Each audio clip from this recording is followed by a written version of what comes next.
Happy Thanksgiving. Tradition. When I think of Thanksgiving, I think of tradition. I think that it's important to have tradition. And what I think tradition does for people is it almost makes them stop for just a few moments. In this case, to be thankful. Now, you would think our human condition, right, sometimes gets in the way of our thankfulness. And we talk about in earlier episodes how maybe expectation should be turned into appreciation. And a real good way to appreciate things is to be thankful. One of the golden sisters in, I think, Casey, tacos is the way she prays. And the T is for thankfulness. And she says she prays every single time she starts with tacos. And in our family, we all like tacos. Extra sour cream and cheese. My point, be thankful. Thankfulness. So welcome to this Thanksgiving Day special episode of Stories from the Spirit. I'm your host, Perry Williams. What a blessing to be in your ear, in your car, in your home today. You can now call us out on most AI devices that speak. You can just say, hey, let's try it right now. Alexa, can you play Stories from the Spirit by Perry Williams? Let's see what she says. Playing Stories from the Spirit from Perry's Amazon Music. Here's episode 10. God is real. Anyway, I've heard enough of my own voice. Alexa, thank you. Turn it off, please. My point. Segue to self. And storiesfromthespirit.com. Stop by and see Timmy and send us your miracle. Also, if you'd like to be a call, we can place a call with you. We'd like to be a caller on our show. We're working on trying to move to a live slot. I know, like we talk about recording it live, we're actually in the process of getting it live. So we need a little feedback. What time of day? I'm assuming morning time. Going to be challenging. Tuesdays, probably going to have to be a Thursday when I'm off in the morning. I can catch everybody like on a 3-4 hour shift. And then we can just take the episode from there and post it on a Thursday. So I'm thinking Tuesday for a live show, possibly a repost or some kind of post on Thursday. The reason I'm telling you, the listeners, because we are integrated. I got people coming in telling me what's going on out there in the spirit realm. Oh boy, have we got some things for you, but we don't want to get too far off this special bonus episode, which is thankfulness and being thankful. And many of you today are probably in the car wishing thankfulness to everybody. And I think that's the most important thing. So thankful. I like to start with like the ground, because generally there's ground where I'm at. You know what I mean? Like sometimes if you're in an airplane, maybe you're thankful for the plane. If you're in the air, trust me, or a parachute, right? Anyway, so I think about that. That's me. I like to start with the ground, the literal ground I'm on. And I just say thanks for that. And then in my next thing I said, well, I just breathed in to say thanks. So thanks for my lungs. Thanks that they work. Thanks that I can talk. Right? And then go from there. I think about my bed. And if you're struggling with things in life, the hardest thing to do, I think sometimes, is to find a sliver of something to be thankful for. But I'm telling you right now, everyone has it. Every single person has it. Something to be thankful for. One time, I was in Rio de Janeiro, Brazil. I was traveling with a sports team. And we had security detail, and we're supposed to stay, in the safe zones wherever we went in different countries. No offense to whatever country. It's just, we have to guarantee everybody's security. And sometimes you're traveling in team settings like that with pretty high profile people, right?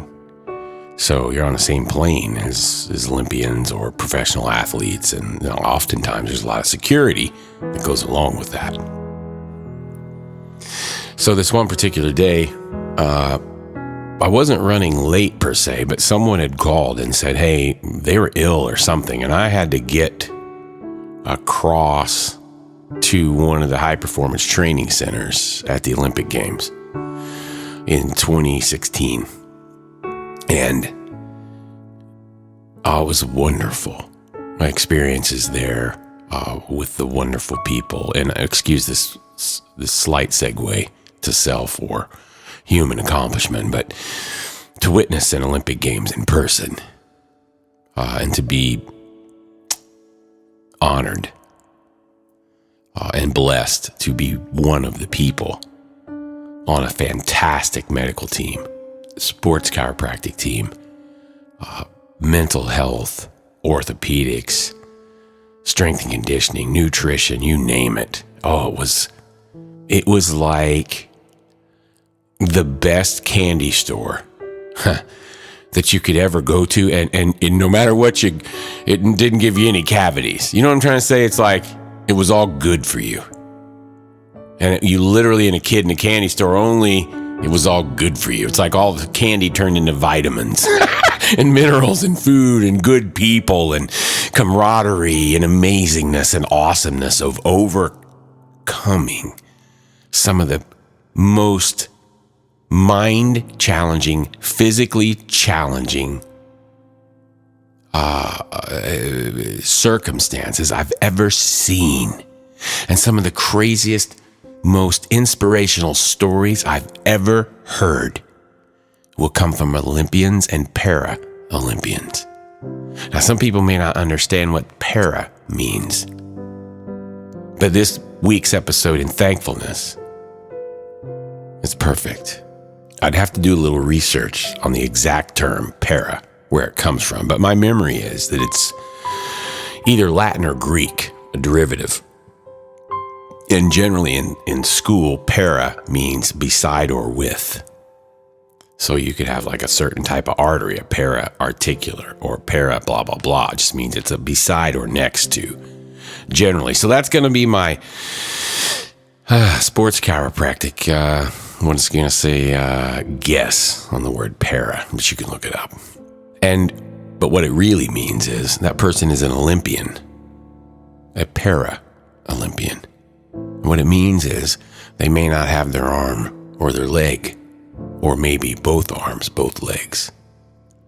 And they still manage to excel fantastically at a sport better than you and I are, quote unquote, what some would call able-bodied, end quote. It is important to count your blessings. 100% facts.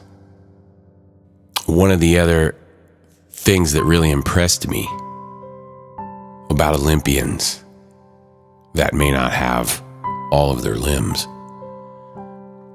they have the strongest mental fortitude of almost anyone I've ever met, because they have had to, haven't they? You talk about a path. Someone who is blind, someone who is deaf, someone who is both, someone who has lost sensation below their neck and cannot move. We take care of those people. Sometimes we have people who don't have an arm or a leg and they still have pain in that phantom image that they no longer have. It's in their brain. There's tricks that we can use, like with mirrors and different things that we can help confuse their brain, right? And a lot of times in my experience as a chiropractor, we can help with that as well. Amazing if you can take phantom pain away from somebody. Pain it lives in the brain. Pain lives in the brain. Anyway, we're getting off the subject, but my point is, also, let's start thinking that maybe that thing that everybody's been living with and dealing with, maybe it's fixable. Did you hear what I said? Maybe that thing that you're living with that you think's not fixable, God can fix it. Someone can fix it. Or a person can fix it. There is a person, a living, breathing human being that can fix your problem, can help you fix your problem around you. I promise. He will send you. There's someone around you. I promise there always is. It's that smart voice in your head maybe that leads you out of the wilderness, right? Or it's that smart friend that's been married 50 years, been going to the same church for 20, which means they understand how long-term relationships work. My dad used to always say it like this. He would say to me, he'd say, just make sure when you're asking that advice from that person, make sure that person is well versed in what you're wanting advice for. You know what I mean? You ask a person of faith of 50 years, you're going to get a person of faith's advice. You're going to get a person of faith's advice, aren't you? If you talk to somebody who's been married for 50 years, they're going to give you married for 50 years advice. Remember that. Okay, so when you're calling your buddies to get echo chambers that just agree with everything you say, make sure you're calling the ultimate buddy, quote unquote. Know what I mean? Anyway, but you can call him. Back to Rio de Janeiro. As I mentioned, someone had called and they needed fill-in work that day. I wasn't scheduled to be there until later that day. Sometimes, well, not sometimes, all the time. We had to have people there 24/7 because the different time zones and sometimes those events would be at crazy times. So I was like, no problem. It's the middle of the day. I can hoof it over there. Well, it was approximately 45 minutes to an hour, a walk to get there. So you kind of had to think ahead. And traffic wasn't so you didn't exactly have transportation, depending on where you were. There were certain, I wouldn't even call limitations. There were just different ways of getting places. And this was different than the way we did it here. You know, some people would squawk when we'd go to other countries. And I'd be like, what are you talking about? You can't roll up into some place and expect it to be New York City, people. Calm down. You know, one of my favorite memories of travel is I remember standing outside a venue. It's an Olympic weightlifting event. I want to say it was Junior Worlds. I don't remember what year we were at Junior Worlds for Olympic weightlifting. Segue to Travis Mash. I'd love to get him on the show. Man of faith and also massively accomplished in the world of strength and conditioning. Holds some world records. One of the strongest guys I've ever personally shaken hands with. Fantastic faith-based human being as well. Anyway, I remember being outside there and there was a guy up in a tree and people were ordering from a cart down in the street. But there was a guy up in a tree literally chopping down the fruit and, you know, capping the top of it and then tossing it down. You know, they would just pineapple, whatever it was. I mean, papaya, I don't know what it was. I don't know. I'm from the United States. I have no idea. It's whatever's in the grocery store, dude. That's the fruit I get. I have no idea what it is. So let's just be honest, you know. So anyway, they chop something down, they throw it down to you, and then they scoop it out. They put a drink in there, whatever it is, protein in there, and they got the fruit all around the side. It was one of the best drinks I ever had in my entire life. And it didn't cost me $12 of toxicities of what I pay for every single morning when I get my Toggerine energy drink or whatever I get from whatever fast food company charging me $12. I keep paying it every single day, and so do you, many of us. Takes a lot to keep a human body going these days. How many cups of coffee does it take, right? How much sugar? How much processing? How much caffeine? We digress. Source is where we need to get back to. I'm getting a little bit off today. I think it's just the thankfulness. It's got me reeling a little bit. Anyway, back to the tunnel. So I was short on time. I had to fill in for a buddy who was sick or something. I can't remember. And so I'm like, okay, no problem. And I looked at the map and I pulled out the thing and I looked around. I'm like, wait, there's a tunnel right there. I can cut through that tunnel. I can be there in 15 minutes. I don't need to walk around all that. I'll hoof it through the tunnel. I know we're not supposed to go through the tunnel, but I mean, it's 10:30 in the morning. I'm thinking I'm all right here. Let's just go. So I put on my bag, got my stuff, my supplies, brought my own bag, and away I went. So I go down the road, make a couple turns. I see this tunnel. I'm like, okay, and it's dark. And no lights in this tunnel. I don't know if it's an abandoned road. I don't really remember. But I went inside the tunnel, and I was hurrying, and I looked. I'm like, whoa, the light was way down there. Right? Way down there. I'm pretty good at distance, generally. A lot of time spent on football fields. A football field, I could almost step one off. Well, I can step one off, actually. But anyway. But I would have to say, I'm exaggerating, and someone can go back and fact check me. It seemed like it was a half mile. It might have been 100 meters. It may have been 200 meters. It might have been 50 meters. I don't know how long it was, but it seemed longer when you're in it. That's all I can tell you. You ever have one of them dreams, like a nightmare or something? You're like, You're like, oh, man, what did you do? You ever have one of those dreams where you literally worked all night? Like, I had a dream one time that I worked all night, like on my feet, working like on a labor job I used to have, like steel construction or something like that. And I just had a dream that I grind pipe steel. And when I woke up, I was dead dog tired, because in my mind, I worked all night and fitted up pipes. I was a pipe fitter apprentice for a very short period of time, 6 months or something. But anyway, I had a dream that I was on 12-hour days, and we were working 10s and 12s. And we worked 30 some of those in a row. And on one of those days, my mind was just there in that grind. And God bless you, factory worker. I see you out there. Some of you take your scooters to work and your backpacks, and it's 5 miles to the factory from where you live downtown. I see you. On my way in my nice heated car, buddy. I see you. I see you going to work. I don't know. People like that are always on my thoughts. And when you pass someone like that you see them, I know you do. They're usually just like you, trying to do the exact same thing you're doing. Their method looks a little different. They may have to walk to work. You know what I mean?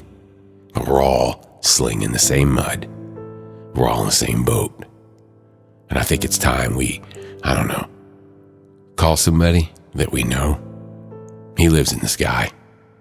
And let's start rowing in the same direction.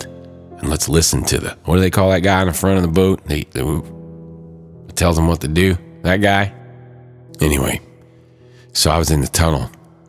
And I go in the tunnel, first 10 feet, look behind me. You check behind you, checking your 6. You're like looking around. You're like, okay, no big deal. Just a dark room. I've been in a lot of dark rooms. Tunnel way down at the end. There's a light. I got it. I know which way I'm going. No other light in this place. So I started walking through the tunnel. And as I got through there, I was like, man, it's dark. It's too dark to see. I don't have a flashlight. I'm like, wait, my phone's got the little screen thingy. I was like, yeah, here, no problem. Didn't think about bringing a flashlight. Didn't know tunnel didn't have lights in it. Why would I? Where I live, most of our tunnels have lights. And if they don't, we don't go in them. Right? Like, hey man, it's dark over there. Okay, go on in there and check it out and let me know how it goes, and I'll throw something into you. Right? Like, man, I don't know what it is. I'm just not a fan of the dark. It's just not my thing, man. So I'm like, I'm too like my cat, Milo, and I like, y'all see us on the side porch, man. Like there's the littlest, tiniest noise. A cricket does something. Me and Milo, we jump out of our skin. We're like always ready to defend or attack. You know what I'm saying? Just like constantly. And it's not normal behavior. And what I learned, people, is it's a type of post-traumatic stress. You can laugh about it, and you really should laugh about it more. I learned that from Paralympians as well. And one of my friends, I can't talk about it much, but Joey Brinson was his name. And he was an Olympian, a para-Olympian, and he did not have use of his legs. And the first time that I met him, I was walking up a hill, actually. And I heard a man say, "Hey, leg user, get the bleep out of my way." And I turned around and I said, "What?" He said, "I'm just kidding. My name's Joey. Nice to meet you." And we were fast friends. And he called me leg user. I'd never heard that term before. And the coach said, "Don't pay any attention to him. He's just messing with you."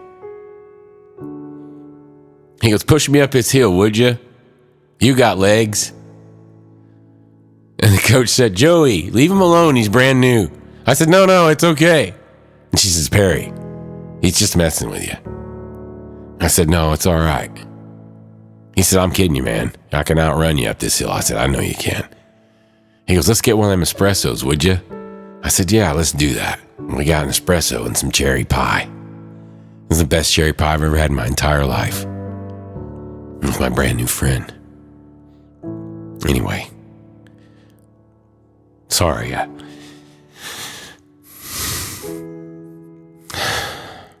He passed away later from complications from his condition. He was supposed to come here, and I was supposed to go see him too. And it didn't happen. I did a scholarship for a few years in his name. Sorry, I didn't mean to tell that story. I had just forgotten about it. You see, when you're thankful, sometimes you remember things to be thankful for. So Joey, I'll make a commitment, pal. I'm going to redo your scholarship. And we'll do $1,000 a year for 5 years. And I'll send it to the paperwork. I'll get it going, and maybe we can talk to somebody that I'll call his coach. And we'll get somebody that knew Joey and tell you what he was like. Sorry. So, back to the tunnel. I was walking through the tunnel, and my flashlight, and I decided the best course of action was just keep my head down, keep my feet moving, keep going. So I had the flashlight down. I'd see step, step, step. You could hear the echoes. I don't know how wide the tunnel was. On this particular day, although it was daytime, it was a little cloudy out. It was dark in there. And then I started hearing shuffling noises on either side of me. And I was like, whoa. And the first thing I thought of, honestly, was animals. I thought, Rio, they've got some different animals. I don't know what kind of animals lurk around in dark, cavey tunnels in Rio de Janeiro, Brazil. Do you? Because I don't. Because I saw a monkey one time that I thought could take my head off. Everybody made fun of me. That's a whole separate story. I could probably tell a whole, but I don't even know if I get permission to tell some of these stories. That generally involve me being a knucklehead. But in the end of the day, I saw some creatures over there that I'm like, yeah, I ain't fighting that thing. No thanks. Anyway, this baboon-looking thing jump out of a tree at me one time. Yeah, whatever. Everybody made fun of me. Oh, Williams, he talked about Williams and his baboon. Ha, ha, ha, ha, ha. And this thing looked like he was ready to go 3 rounds with Conor McGregor, and he'd win. I'm just telling you. And everybody made fun of me. And they found this little 12-inch, little tall squirrel monkey-looking thing that was cute, that was on all the trees. That people would feed sometimes. Like, oh, that the monkey you saw, Perry? Ha, ha, ha. No. The one I saw take your head off. I said, you just didn't see him. And no one believed me. Just kind of like God. Here we are back to monkeys in season 2. I'm glad they made it. Right? And then guess what happened? Guess what happened? About 2-3 weeks into the Olympics, somebody called somebody and said, hey, man, you're not going to believe what happened. I was in the room treating a patient, treating an Olympian. Looks across the way. The guy goes, you're not going to believe what happened. I stopped for a second. Everybody stopped. He goes, man, something. And out of the tree jumped this big thing about this high, and he was mean. He looked like he could kill. I said, that's the monkey. That's the one I'm talking about. And then all of a sudden, it wasn't a joke anymore. And all of a sudden, everybody quit making fun of Perry Williams for seeing the crazy monkey. Because they saw it too. Now, that's a true story. Call anybody that was over there and they'll tell you. I saw him first. And I tried to tell you. And y'all didn't listen to me. Just kind of like this monkey story. Ooh, what a segue. Oh, what a segue. I was born for this. And you were born for this too. It's perfect. Find out what you're born for. You said twice, right? Find out what you were born for, man or woman of faith, and go do that. As we heard from our episode last week, the females crushed it last week's episode, all on Miracles on Main Street. And I'm also proud to report that all 3 babies we discussed in last week's episode, boom, are still doing well inside their mommies. And we'll all feel better, as we say in the country, when they're on the ground. We'll feel a lot better when they're on the ground. And we wish them all well. We wish them all happy babies, happy moms, healthy babies. Okay. I'm segueing from the tunnel and the happy stories. Because inside the tunnel, there just isn't a happy story. As I continued traveling through the darkness, the only thing piercing it was my little flashlight. And I heard sounds on either side of me. I thought they were animals. And they were people.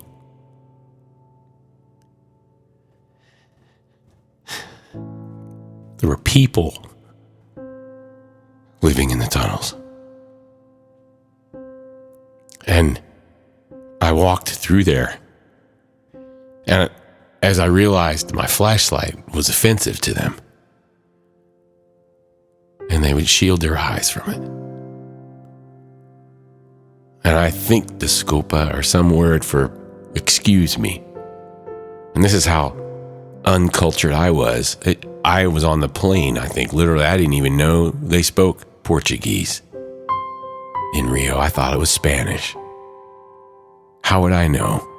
I was born in Indiana. I've never been outside of the Wabash River Valley. I live in the eastern, mid-central part of Kentucky. I didn't know that. And I'm sorry, I didn't know that my flashlight was offensive to you. I didn't know that either. And they kind of have a rule down there. If you spend any time with the homeless, a lot of times, sometimes they'll group up, but generally, they'll stay by themselves. It's kind of an understood. Leave me alone, I'll leave you alone. Here's my place, here's your place. And as I continue to walk through this tunnel, now, you're 25% of the way through it, right?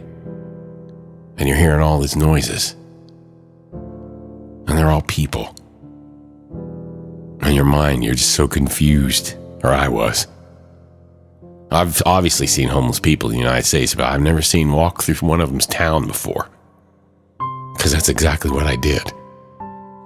I walked right in the middle of their town with my flashlight and my bag and my supplies and my money.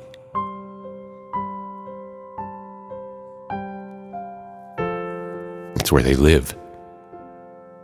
I walked right through their living room. And as I went a little farther, I picked up the pace, because I didn't know. Somebody's jumpy. I didn't know. I was afraid, quite honestly. And my foot hit something. And I looked down. And it was the edge of a mattress. And when I shined the light down on the mattress, I saw a 5-year-old boy. No way he was 6 or 7. He was 5 or younger. And in his arms, he was holding his brother or sister. I could not tell. And he was holding him tight. And he looked at me. And his eyes welled up. And he made a mean face.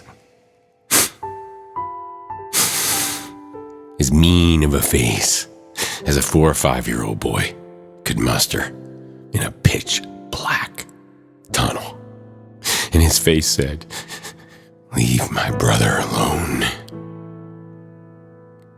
That's what it said. That's what his face said to me. The fire in him.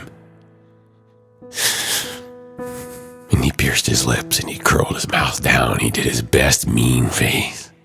And I thought, bravo. I see you. And in my fear and selfishness, I exited. I just moved on. I looked down. I flashed the light around. I didn't know to talk to him. I didn't speak his language. He didn't speak mine. I didn't see any place to put money, and honestly, I didn't think about it. But I saw a sweat on the side of a cooler. It had ice. Ice is hard to get there. So I theorized he was there for a reason. He had a sandwich. He had some food. There were people all around him. And no one had taken it from him. He'd been there for quite some time. It was a system. They knew what they were doing. And I stopped for maybe 1,001, and I looked around, and I didn't see any. I don't know. But I was also scared, and I left. I just kept going. And I finished throughout my day, and when lunch came, I was like, I had to go back. Because now I had my wherewithal. I'm like, okay, I got some cash, and I got this, and I got that. I'm going to go back. I'm going to help him. And when I went back, he was gone. And I checked on him 2 or 3 times. I never saw him again. And I think about that little boy all the time. And I think about his brother or his sister. I just wonder how they... You know what I mean. I just wonder how they are. I have so much here. I have so many beds here that I don't even have people sleeping in all of them. You know what I mean? And I'm sure every single one of those people inside that tunnel would love to have a bed like the one I have. I'm just being honest with you. For me, I do not speak for you. But I have seen so many things like that in my life. Whether it's taking care of a patient with phantom pain in a limb they no longer have. Now, could you imagine that? As if life's not tough enough. Hey, let's take your arm from you. Okay? And then we're going to make it hurt you. How about that? Or you ever lost a daughter, a son? I have patients that have lost them not like in a strange relationship. Right? Heaven help you there. And then in those situations, I talk to other parents and we counsel it like this. Just be thankful you had a son or a daughter at all. And if they came and they left, be thankful that you had them at all. And if they died from this earth prematurely for some reason, just as hard as it is, Just to be thankful that you had them at all. And that's all I can tell you about that part. And practice your long suffering. And practice a really long time on long suffering. When you suffer, but you're happy about it. And you understand life. So it's not suffering. Once you understand it, it's no longer suffering. Your expectation is appreciation, is thankfulness. And it all works in a perfectly good wheel that begins with tacos. It's how we start our prayers for thankfulness. Anyway, so I went back several times in the tunnel. I never saw him again. But it was one of the things that just really stuck with me. And I wanted to share that story with you. And I want to share a story with you about my friend, Joey Brinson. So if you're watching football today, you're noodling around on your phone, type in Joey Brinson. Look him up and read about him. In a short amount of time, he had a massive influence on me, and I think about him all the time. He was one of the purest, funniest people. And when I can talk to you about it, I'll share some stories from Joey. And he'll just become part of the stories from the Spirit. He'll become part of the ether, part of the ethereal. I'm going to read a poem for you. It's written by Lydia Maria Child, wrote Over the River and Through the Wood in 1844. It was on a special that we watch sometimes in our family, the Charlie Brown holiday series. There's one, The Great Pumpkin, Charlie Brown. There's a Thanksgiving one, and there's a Christmas one. And they're, how should we say, dipped in tradition. And I find it refreshing. And I enjoy watching them every year. And it's part of our family tradition. And if you don't have any family traditions, maybe you should start a few. Maybe every Thanksgiving you just go around the table. And if you don't say a prayer, just have everybody say one thing they're thankful for. It's really easy to do. We do it in our family, usually every year. We just start to the left, and everybody says something. It's wonderful. If you haven't tried it, try it this year. It's a fantastic, wait for it, tradition. So I want to read you a little something. It's a poem from one of those traditional cartoons. And they're singing a song called Over the River and Through the Wood. And it's written by, I'm going to look it up, Lydia Maria Child, 1844. Over the river and through the woods.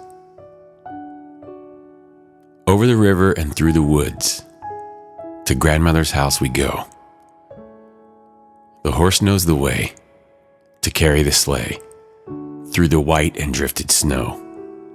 Oh, over the river and through the woods. Oh, how the wind does blow. It stings the nose and bites the toes as over the ground we go. Over the river and through the woods, trot fast, my dapple gray. Spring over the ground like a hunting hound on this Thanksgiving Day. Hey, over the river and through the woods, now grandmother's face I spy. Hurry for the fun, is the pudding done? Hurry for the pumpkin pie. Yeah, I think about tradition, and I think about thankfulness. I think about those humans that I saw in the tunnel that day, all of them, not just the little ones. And I think about my friend Joey, and all my friends, and all my family.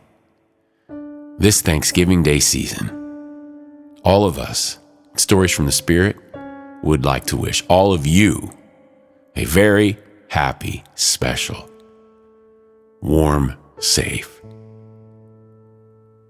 Thanksgiving Day. And we'll end in a prayer, as we sometimes do.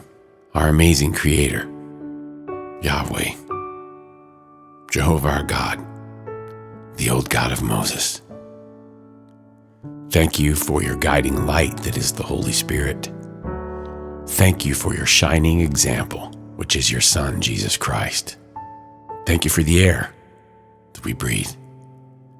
Thank you for the beautiful earth. Thank you for the wonderful food of abundance that we share on days like today. Please be with those who do not have.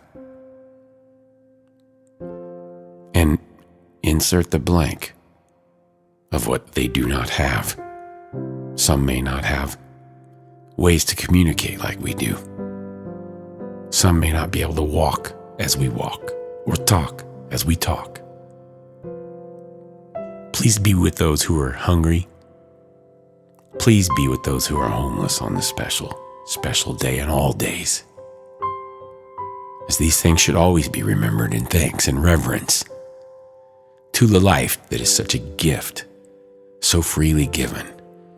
We ask to be with all those people all over the world today, especially to the ones that have the power to help and to improve. May they do so in haste. Thank you so much for all of these things that we pray to you on this wonderful day of thanks. In your Son, Jesus Christ's name we pray. And all God's people said in unison, Amen.